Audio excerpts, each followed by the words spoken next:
How did you become part of the 1%? And when he gave me the response, it wasn't what I thought it'd be.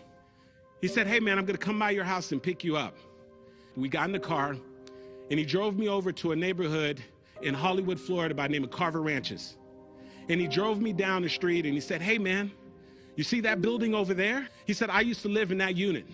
He said, it's just over 600 square feet. And he said, Andy, he got real emotional.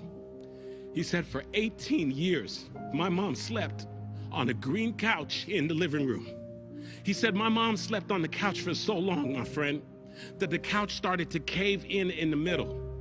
Me and my brother used to run to the local grocery store and we would get cardboard boxes and we would stick it up underneath the couch so that we can prop it up.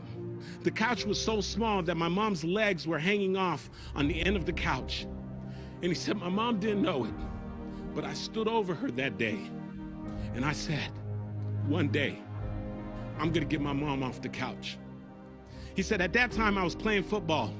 And so I started to take the game a little differently because I heard some gentlemen who were in my neighborhood had made it out and became professional players and made a lot of money and were able to help their family. He said, so I started to show up to football practice earlier than everybody else because I wanted to get my mom off the couch. He said, during practice, I would outwork everybody because I wanted to get my mom off the couch. He said, when practice ended, I would stay there an additional 2 hours and continue to work out because I wanted to get my mom off the couch.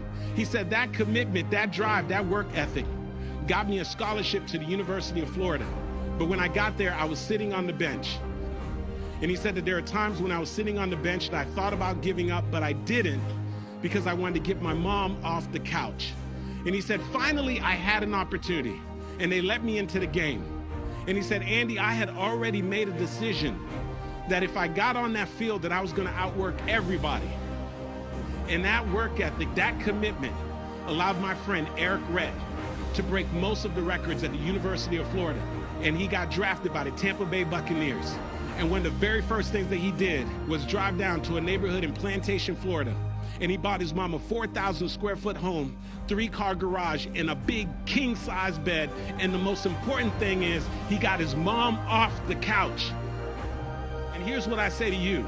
You gotta find your green couch in life. You gotta find the things that are gonna make it worth it for you so that you can keep pushing forward.